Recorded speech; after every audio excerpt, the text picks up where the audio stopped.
So today is flock integration day, and we've already got the coop ready. Right now we're going to remove the doors separating the 3-year-olds from the new girls. You helping? She's going to help you.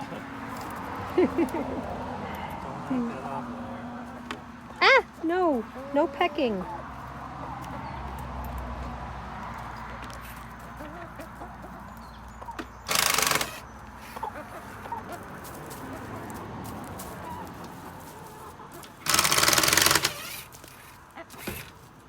This is Stormy and Artemis. This is Celestia.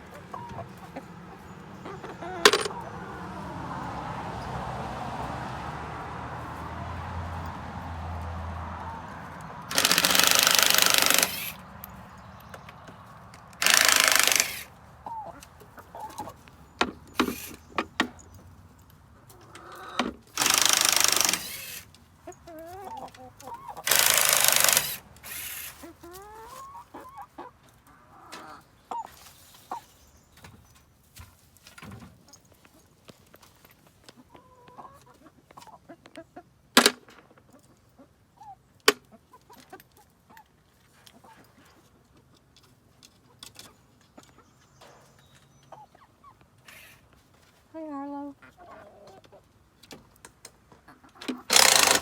So far, nobody's dared to come out. I got Goldie over there.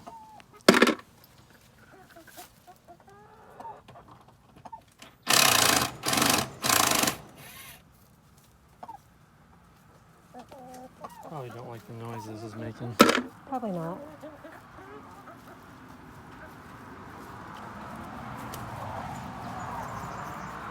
Yay, and this is coming down. The thing I wrapped my head on 5 times.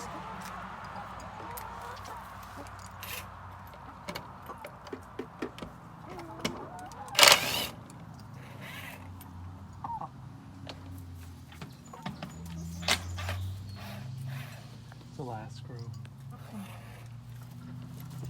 Are you sure? Is there... Something's holding it. Oh.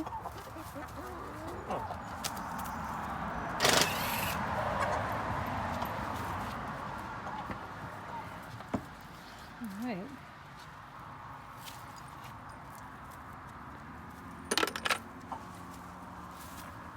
Is this... Oh, if you could take that out, that would be great. That's left over from when I tried to tarp over during the big thunderstorm. Thank you. That was the only one I couldn't get.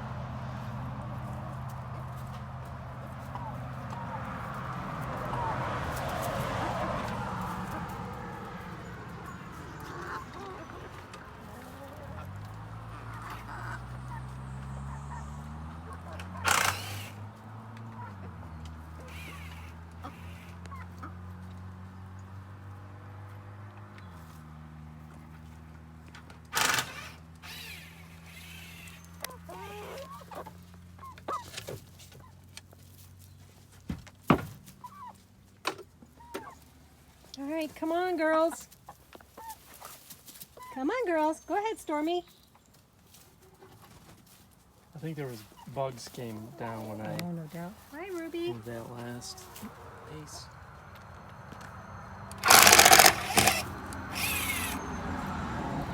Oh, there you go. So Stormy's in there, and nobody's fighting, so that's good. Get him. Sorry, Harlow, you're not invited. Oh boy. Oh boy. It's okay, Goldie. Hey, Ruby. Good girls.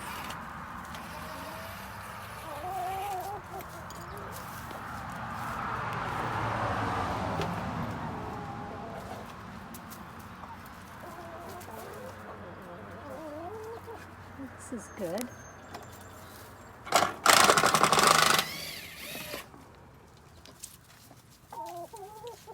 Hey, Jolene.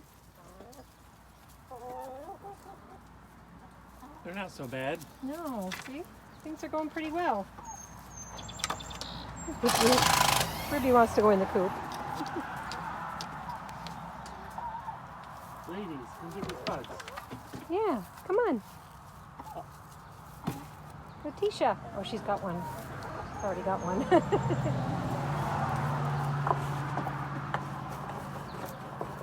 Wow, I can't believe they're getting along. How lucky are we? Oh, okay, sort of getting along. Yeah, Jolene didn't like that Stormy got in her face.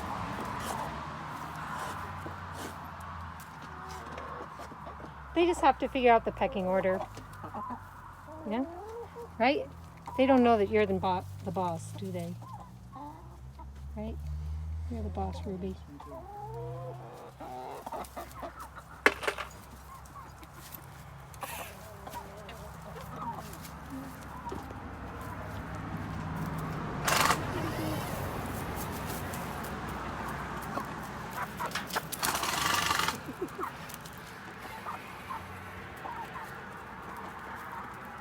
All right. So far, so good. We're going to leave them alone. And then tonight will be the first night in the coop where they won't be separated. And hopefully that'll go well too. But overall, very happy. No serious squabbling.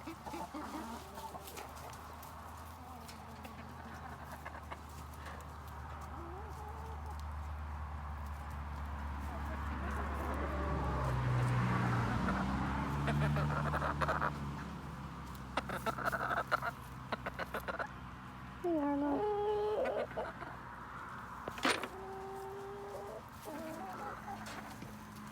Yeah, come on in, girls.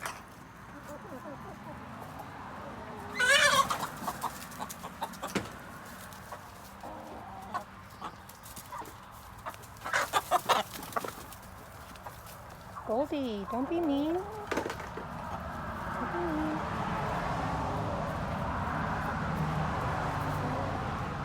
All right.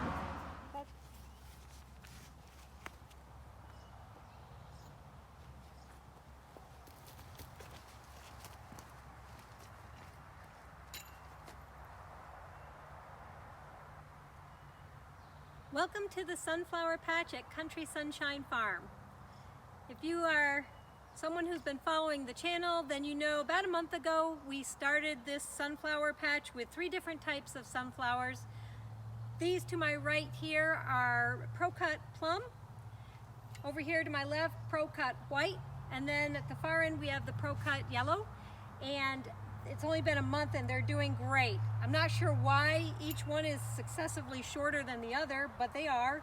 And if you can see this, we're actually starting to get our flowers now on these tallest ones. So it won't be long before these will be blooming. And that's exciting. Probably all of the rain has really helped with all of this. I come out here usually every weekend and do some weeding.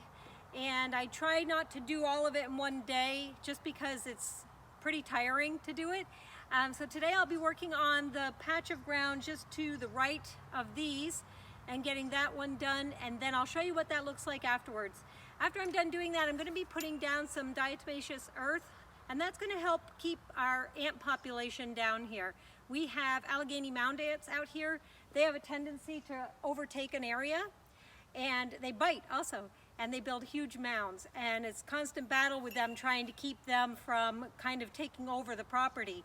So we've been using a few different methods for kind of controlling them. I don't think we're ever going to eradicate them, but it definitely does help, and it's going to help these plants if we can keep as many of the pests off them as possible. So I'm going to go ahead and get that done, and then I'll check back in with you to show you what all that looks like. After that, we're going to head over to the pumpkin patch because I haven't even shown you how that's been progressing, but we've got some progress there as well. So stay tuned.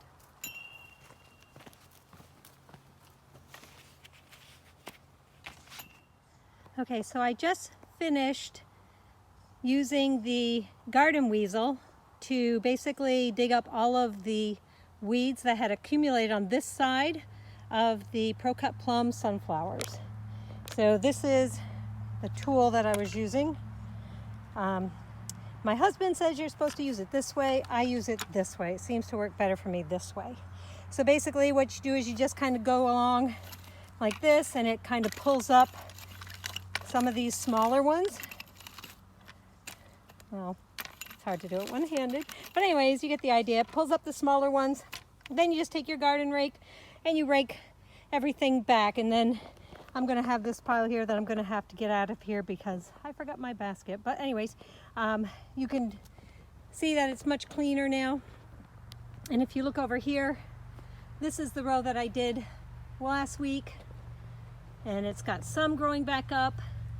This is the row from 2 weeks ago, which you can tell now is quite overgrown. So that one's going to need to be done, and this one, which was the first one, and now it's also ready to be weeded. So I'll probably come back in tomorrow, maybe before it rains, and get at least this section weeded out. And for today, I am going to go ahead and put down, like I said, the diatomaceous earth. Before I do that, let me just show you. These are those yellow sunflowers, and as you can see, each row gets taller and taller.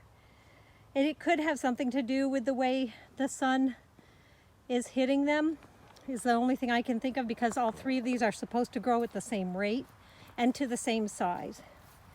So what I'm going to do next is basically head down to this far end, which is where the majority of the ants are that we're trying to keep away from the plants. And if I can show you what they look like, I will.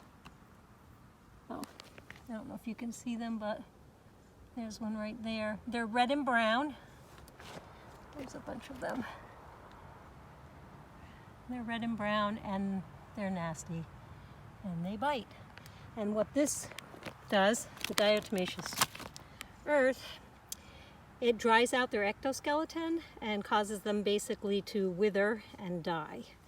And hopefully they take some back with them to their friends before that happens. So I'm going to get that put down, and then after that we'll head over to the pumpkin patch. So just to give you an idea of how big these mounds can get, this is one of them, and it's about 2.5 feet across in diameter and about 14 inches tall right now, and that's not even as big as it's going to get. And I'm actually not going to go over there because they swarm when they feel your feet approaching them. So I just thought you might want to see what that looks like. On to the pumpkin patch. Welcome to the pumpkin patch, such as it is. So it's hard to tell, but there's some heavy-duty wire here that we used because this was such a big area.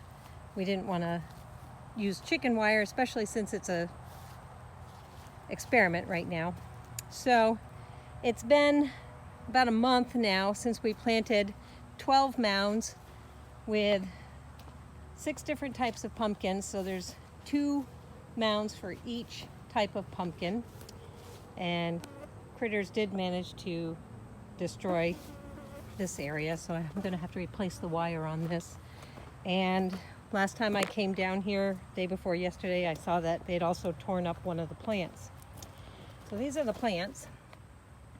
These first ones are going to be Casper White, and you can see one set, the set that lines this west side, they're all doing really well. The second set, not so much. What we're watching for here are the male flowers and the female flowers. So the female flowers will make the pumpkins, the male flowers just flower and kind of die off.